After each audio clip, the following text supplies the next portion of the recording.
Olá, ouvintes do podcast São Paulo Sonha, aqui é Raul Justilores e hoje eu tô com dois irmãos multifacéticos, que são a Patrícia e o Eudóxios Anastasiades. Nome grego, né? Sim. Correto? Oba! E então, estamos aqui com um sotaque grego, paulistano, para falar de uma área que eles conhecem muito bem. Eles passaram alguns anos fazendo vilas de casas, condomínios, que são condomínios horizontais. E acho que um grande desafio hoje em São Paulo é como você adensar, colocar mais moradores em áreas que estão bastante despovoadas. Acho que a Vejinha já falou algumas vezes do Pacaembu, dos jardins, de casas enormes, onde as famílias encolheram, não há mais aquela enorme criadagem, como se dizia antigamente, e muitos casais hoje em dia, com um filho, 2 filhos no máximo, não estão a fim de encarar uma casa de 1.000 a 1.500 metros quadrados. Queria então começar perguntando para vocês como dá para transformar essas áreas horizontais e mantê-las horizontais, mas com mais gente morando. Bom, primeiro é um prazer estar aqui com você, é uma honra, na verdade. Eu acho que primeiro a gente tem que começar pensando, como você bem colocou, o que eram esses locais, né? Acho que a questão urbanística, como é que esse plano aconteceu em determinado momento, como que a cidade se refletia naquele momento, né? As composições familiares. Isso vem mudando de uma forma... A família mudou. Mas ela mudou, já mudou. A gente já aconteceu e continua numa mudança muito grande. O que eu acho interessante, eu estava conversando com o Eudóxios, né, no caminho também, quando a gente fala da cidade, a gente fala, sei lá, de um plano diretor, como a gente está falando, a sensação que eu tenho é que é sempre um olhar no retrovisor. Ele sempre chega... Tarde, né? Então, sempre existe essa inquietação. A gente vê os bairros morrendo. Eu vi o bairro do Pacaembu morrendo nos últimos 30 anos. Aconteceu. Hoje a gente tem 30% de vacância no bairro. Casas que foram belíssimas, são belíssimas. Se você passar hoje, elas estão... né? A entropia estão se esfarelando. E, ao mesmo tempo, você vê as associações de bairro se fortaleceram ao longo desses períodos, o que foi absolutamente positivo, mas, ao mesmo tempo, a gente chega naquele nó górdio, né? Sem ponta. O que eu faço? O bairro está congelado, a associação é forte, o lugar está vazio, e, a partir daí, como é que a gente consegue ocupar e usar? Então, assim, perder esse medo e conseguir mostrar uma forma de ocupação onde as casas deixam de ser unifamiliares. A gente mantém a altura vigente, né? Que a gente fala o gabarito de altura do bairro, quer dizer, não vai sair construindo absolutamente nada. Mas ter essa relação, né, do cuidado, do olhar para o local. Então, quando a gente fala de lei, as pessoas têm medo também. Não, vamos aprovar uma coisa aqui, vamos começar a construir amanhã qualquer coisa. Então, acho que tem que ter um olhar, abrir uma lente sobre cada local, criar um projeto e mostrar esse projeto para a associação. Acho que essa é uma forma... Aí o Eudóxios vai falar um pouco da questão do que a gente já fez, né, em alguns locais, aí, né, algumas experiências que a gente já viveu. Bom dia a todos. Essa questão das associações de bairro, ela é uma questão hoje das mais importantes para quem está empreendendo em São Paulo. As associações estão justicializando todos os assuntos. E não é à toa, porque o nosso passado nos condena, né? Infelizmente, tivemos problemas no passado, nos planos diretores anteriores, que regram sobre o zoneamento, sobre o uso, e certas coisas aconteceram gerando conflitos, e esses conflitos perderam o elo entre os incorporadores, que são os agentes que realmente vão mudar, e a sociedade. Só que existem exageros dos dois lados, e acho que os dois lados estão, no momento hoje, querendo se unir. Mas essa união, ela precisa de muita conversa e precisando dos arquitetos, aí da minha irmã e de outros arquitetos tantos que estão trabalhando para isso. Então, essa questão da justicialização é em todos os aspectos da sociedade brasileira. A gente passou por Lava Jato e uma série de problemas. Bota processo e breca. Tudo. Bota processo e breca, e o Ministério Público, que é hoje, que é o nosso, vamos falar, quarto poder, ele, para o bem e para o mal, ele gera um empecilho, quer dizer, ele desconfia de todas as ações. Então, há uma aprovação de um projeto dentro da lei, nós temos um questionamento do Ministério Público se o agente que aprovou ou a pessoa ou o incorporador ele ajuda da forma correta, o que é uma insegurança jurídica terrível. Esse preâmbulo é só para explicar que no São Paulo Sonha, nós sonhamos que esse conflito jurídico, essa judicialização, ela diminua e que haja mais diálogo, senão a gente não vai conseguir progredir os bairros. Esse é um ponto número 1 da questão social e jurídica. Agora, vamos sonhar um pouco mais, né? Se nós ultrapassarmos isso, nós podemos ver N exemplos no mundo inteiro de bairros que no século XIX ou início do século XX eram ocupados por casas unifamiliares de 8, 10 pessoas. Hoje, e ao longo do tempo, envelheceram e que com fórmulas inteligentes... E delicadas, não de uma forma que destrói. Que realmente preservaram as características urbanísticas, mas melhoraram a questão da ocupação, realmente evoluíram esses bairros. Aí a gente olha assim, eu já vi muitos argumentos sobre a Companhia City aqui é estritamente residencial. Aí num dos debates eu ouvi alguém falando, não, a senhora está enganada, o senhor está enganado. A Companhia City era sábia. Em cada bairro da City, a senhora sabia que tinha um núcleo comercial? Aí a pessoa, não. Pois é, ele foi destruído esse núcleo comercial na Lei de Zoneamento de 73, que era uma lei da época dos automóveis e que a pessoa podia se deslocar. Ditadura militar, não teve debate. Não teve debate, talvez etc. naquele momento... Então, assim, o núcleo comercial dentro de um bairro predominantemente residencial, ele é fundamental. Senão todo mundo vai pegar carro para ir comprar aspirina, né? Ou depender do iFood. E no pediatra, atravessa a cidade para ir ao pediatra, porque naquela região você não poderia ter um consultório numa das casas. A Patrícia lembrou bem, pode falar, falando do Pacaembu, que é um bairro que foi muito debatido, sobre a Avenida Pacaembu. Lembra como foi complicado transformar em comércio, né? Ter aquela Avenida Pacaembu, voltar, né? Ter comércio, na realidade, foi algo muito complexo. E as casas né?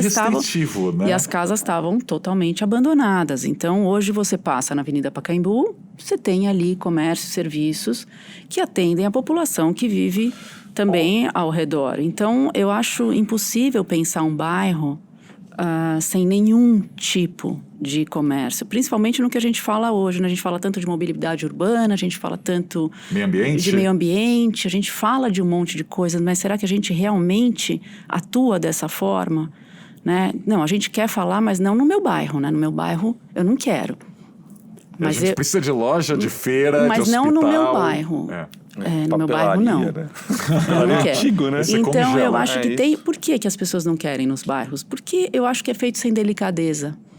Aí eu acho que vem um pouco da questão da linguagem, da forma de implantar isso, de como isso conversa e se relaciona com as pessoas. Porque você bem sabe que São Paulo, né, de bairro a bairro, muda-se completamente, né, o mindset, né? Claro. Então, quando você fala de Alto de Pinheiros ou você fala de Moema, você está falando de públicos... muito diferentes. Do Itaim, de públicos diferentes. É interessante isso, né? Você fazer essa análise psicológica e entender realmente o que é que faz sentido para aquela pessoa e por que ela buscou aquele local também. E eu acho que aí você tem um processo que deve ser feito na nossa visão, né? A gente conversa bastante sobre isso com delicadeza. Não é impositivo, mas precisa ser feito, precisa ser mostrado ex ante. Claro. Não, agora eu aprovei, agora eu vou construir, porque dá um desespero. Gera um desespero. O desespero, a gente estava comentando, por exemplo, os planos de bairro, eles não conseguem progredir em São Paulo. Eles são previstos no plano diretor e não saem do papel. E seria um plano de bairro até sair do papel, vamos dizer que teria 3, 4 anos de validade apenas. É porque já chega o momento Já chega o momento do novo plano, a cada 10 a mudança anos. do novo plano. Então, 4 anos não é um prazo nem para um desenvolvimento imobiliário de um empreendimento. Então, É menor que o ciclo. É menor que o ciclo preciso. imobiliário, que normalmente é 4 anos, 5 anos. Então, os planos de bairro sempre ficaram no sonho. Claro. Né? O sonho de que a Vila Madalena, o Sapopemba tivesse um plano, o Bom Retiro tivesse Nossa, um o Bom plano. Retiro. Bom Retiro é Ipiranga. fantástico. Ipiranga. Fantástico, né? Nossa família tem uma ligação grande com A o Bom gente adora o Retiro. Bom Retiro. Não só porque somos corintianos, mas... Mas Corinthians foi um fundado dos lá. bairros mais cool do mundo. Agora, você viu Segundo isso? a Que Time Out. interessante. Aqui na Virgínia a gente Sim. falou daquele Demorou pra Centro chegar, Comercial hein? Bom Retiro, que é Não um é? espetáculo. Não é? E fazendo parte do centro expandido, o Bom Retiro, esse é um exemplo que ele é multicultural, ele é fantástico. Você tem uma série de culturas lá misturadas, restaurantes, lojas. Restaurante grego. Grego, excelente. coreano, Claro. judaico, mas chinês excepcionais. Virou um programa cool, né? Aos sábados, compras e gastronomia. Mas, assim, nós não temos habitação no Bom Retiro há muitos anos. É muito pouco que está sendo feito no Bom Retiro. E o Bom Retiro é uma região central, tem metrô. Agora, qual é o plano que temos lá? O aproveitamento dos terrenos para construção é muito baixo. Claro. Acaba inviabilizando até você querer fazer então, um prédio ali. São Paulo se concentrou nos eixos de transporte público. Você já debateu várias vezes aqui com várias pessoas legais. E os bairros que têm essa cultura, essa história, vamos dizer, a Moca, o Bom Retiro, eles estão à margem do desenvolvimento imobiliário, do ponto de vista da habitação. De você trazer ou reter essas pessoas nesses bairros. E o centro está aí também, né? A gente tem que falar também da questão da qualidade. Acho que a Patrícia tocou aí num ponto nervoso. As pessoas tendem a não confiar no mercado imobiliário, porque de fato foram construídas coisas horrendas pela cidade toda. E aí não é só uma questão estética, né? Quando você faz um prédio que dá as costas para a calçada, ou que transforma uma rua que antes era bacana num lugar aí ermo ou sombrio, ou que depois das 6 é melhor não caminhar por ali, você fala, caramba, eu perdi a qualidade. Eu queria perguntar para vocês, você deu o exemplo aí das casas, né? Em Nova York, Washington, Londres, são diversas casas da elite de 100 anos atrás que viraram 4 a 5 apartamentos. E você só nota essa subdivisão pelo interfone lá na fachada, uma maneira muito discreta. Você pensa num retrofit desse patrimônio, de alguma maneira? Tem que fazer uma análise, né? Eu acho que seria muito interessante conseguir retrofitar algumas casas, né? Algumas que a gente realmente olha e fala, puxa... Mas tem questões técnicas que muitas vezes inviabilizam isso, né? Então, dizer que daria para manter exatamente como é e subdividir, eu não consigo te dizer sem fazer uma análise. Mas eu acho que como conjunto, o que seria interessante, e eu acho que essa acho que é a relação que não tem em São Paulo, né? Quando você fala de coisas horrendas, e eu concordo, eu acho assim, não tem uma harmonia, né? Não tem um consenso nem para calçada. Pensa que cada um vai lá e põe o seu pedacinho como se fosse uma loja de material de construção. Como que a gente pode, né, a partir daí, conseguir criar algo harmônico, né, compor uma música, alguma coisa que desse, né, que te soasse bem nos ouvidos, não dá? Então, eu acho que o Pacaembu... a gente está falando do Pacaembu, né? Existem outras situações semelhantes, mas seria interessante poder fazer uma análise. Por isso que eu falo que o projeto vem antes de qualquer tipo de lei. E aproveitando para falar de centro e do Bom Retiro, a gente basicamente está falando da cidade já construída, num momento onde a população cresce muito pouco, até por isso que as casas viraram grandes demais. Então a gente está num momento muito diferente da época Brasília, que a gente queria construir cidades do zero, bairros do zero. Uma questão aí de reaproveitar áreas. Aí você, como incorporador, Eudóxios, como você vê hoje o centro e também o Bom Retiro, que é uma área central, que todo mundo fala, precisa ser mais usado, precisa ter mais empresa, precisa ter mais habitação lá, mas que de fato não anda. Por que o mercado imobiliário ainda acha que é tão difícil investir no centro? Bom, o centro, o Bom Retiro e o Centro Velho, o Centro Novo, são uma das maiores oportunidades imobiliárias que nós temos. E talvez, infelizmente, a gente vai ter que ter um choque de fora. Algum investidor vai aparecer aqui, sei lá, uma empresa grande dessas startups. Meu sonho, São Paulo sonha. E vai investir maciçamente no retrofit dessas áreas. Por quê? Porque o paulistano, ele não está olhando para essas áreas como muitas pessoas entendem, que o centro de São Paulo, o centro de qualquer cidade, é o núcleo, é o ícone. Nós, às vezes, estamos procurando fazer um ícone em São Paulo. Um prédio grande, uma ponte grande, uma estátua grande. Bilbao.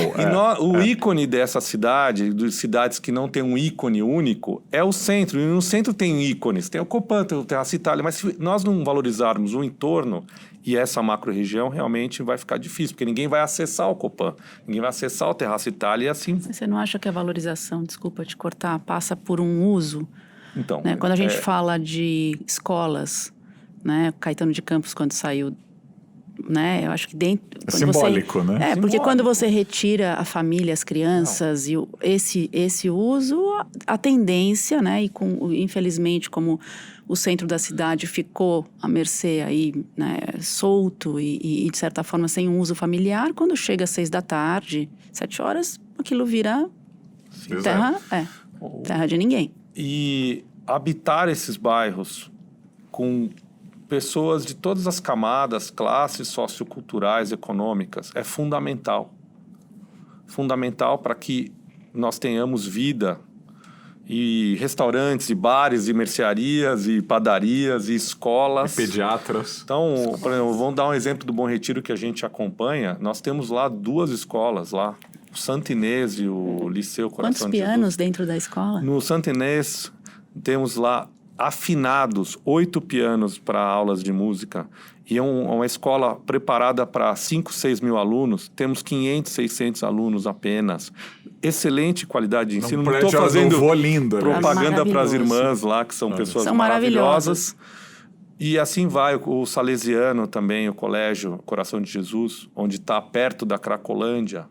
Então, se o poder público precisa ajudar, eu acho que é bastante o que o poder público tem que fazer, mas a iniciativa privada, ela nunca gosta... A resposta para a pergunta era, por que os empreendedores não vão lá? Porque as grandes empresas empreendedoras têm receio de serem pioneiras em áreas que ainda não estão consolidadas do ponto de vista da segurança, daqueles aspectos que a gente vê. Outra coisa, o mercado imobiliário paulistano se acostumou a incorporar sobre terrenos vazios, terrenos ou áreas, galpões que você possa demolir.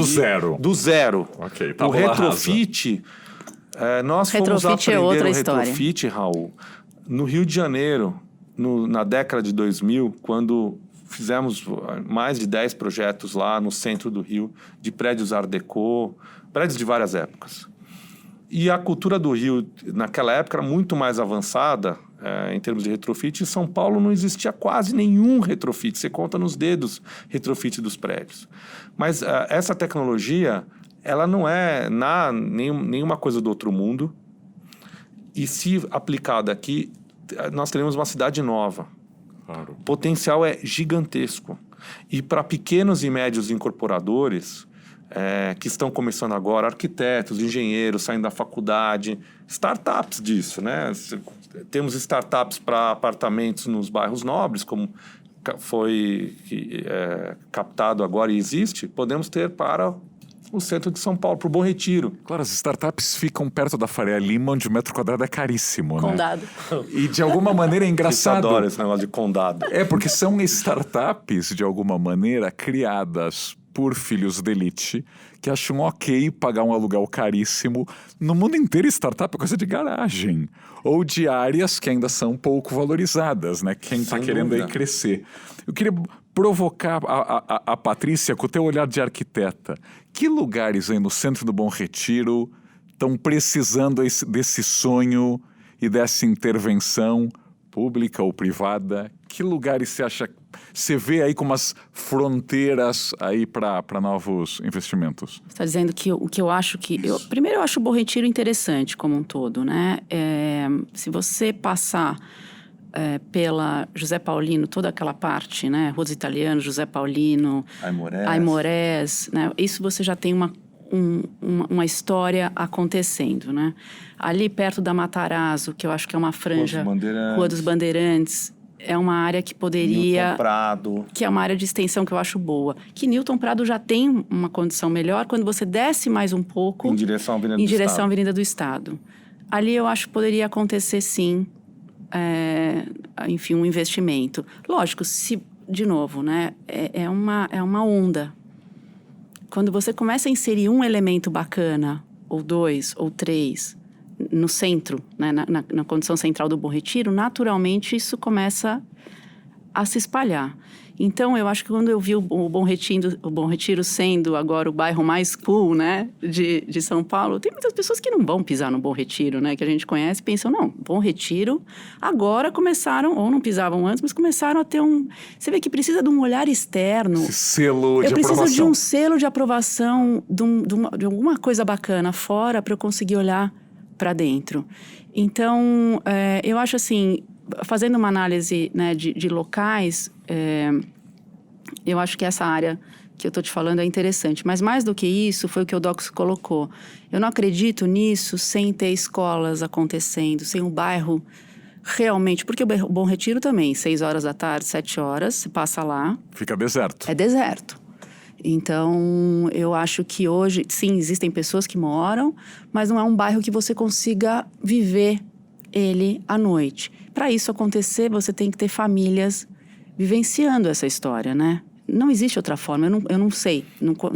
E o engraçado do Bom Retiro é que nos anos 70, até meados dos anos 80, ele tinha uma população e ele foi perdendo gradualmente essa população, isso está nos índices do IBGE.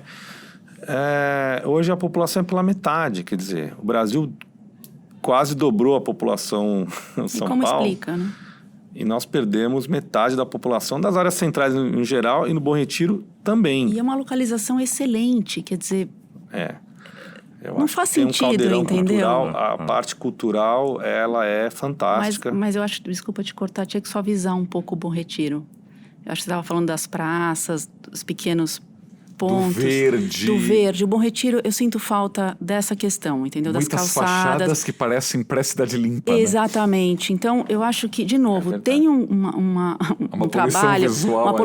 Um trabalho que deveria ser feito também antes de qualquer coisa, de realmente humanizar. Não sei qual seria a melhor palavra para isso, mas levar o verde, condições, mobiliário urbano, coisas que fizessem com que as pessoas, ou as crianças, ou as famílias conseguissem enxergar o bairro como um bairro gostoso para se morar. A questão do lixo, né? Ainda o varejo lá... Passa na José Paulino no final da tarde, aquilo... Então, aí vem uma conscientização das pessoas. Melhorou bastante, mas ainda é um problema muito sério.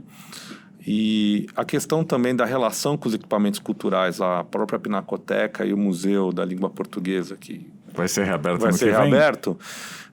O Jardim da Luz, eles não têm uma relação, como são muitas lojas e poucos moradores, a relação ela se perdeu, né, desse uso.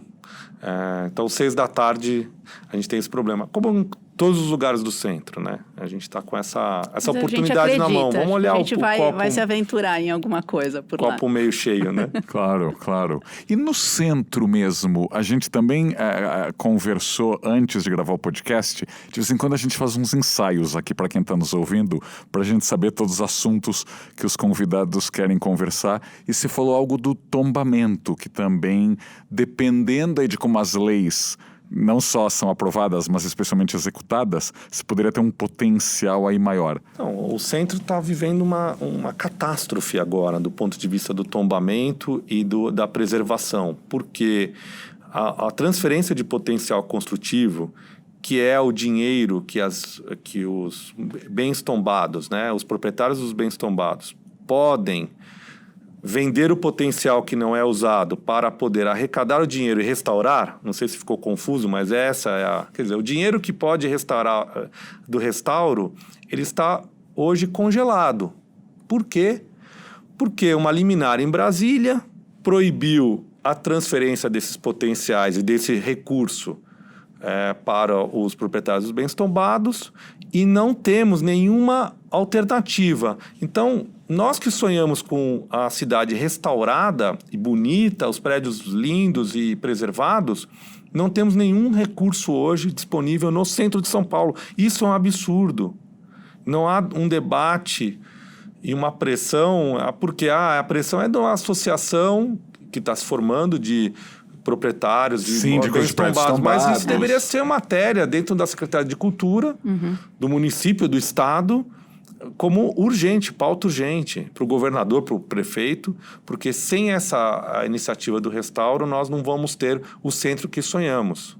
Claro, claro. Ou seja, tentando aí explicar para quem não está familiarizado com esse debate, ou seja, em tese, né, esses prédios tombados, eles têm aí uma capacidade de construção acima que nunca será realizada, porque eles estão tombados, mas que eles poderiam vender, exportar para que incorporadores construíssem em outras áreas. Isso, essa lei é de 97, ela nunca, praticamente não conseguiu ir para frente. Quando ela estava indo para a frente nos últimos 2 anos, com algumas transferências realizadas e recursos sendo investidos no restauro, ela foi paralisada pela justicialização famosa do Brasil. Então, a matéria começou esse processo em 2001, foi parar no Supremo e foi julgado agora por pessoas do Supremo que pouco conhecem da matéria ou da cidade de São Paulo. É uma questão de jurídica, uma filigrana jurídica, e nós hoje temos uma paralisação dos investimentos em função disso. Quer dizer, onde a gente mais precisa, é bem brasileira essa história, né? Onde a gente mais precisa, menos a gente vai poder ter. Então, no país das 18 instâncias, como a gente brinca, essas coisas vão se perdendo. Para concluir a nossa conversa, eu queria perguntar de lugares. Que lugar de São Paulo, Eudóxios, adoraria construir, investir algo? E que lugar da cidade a Patrícia gostaria de desenhar, ou reformar, ou transformar na cidade? Meu olhar está muito para Santa Cecília.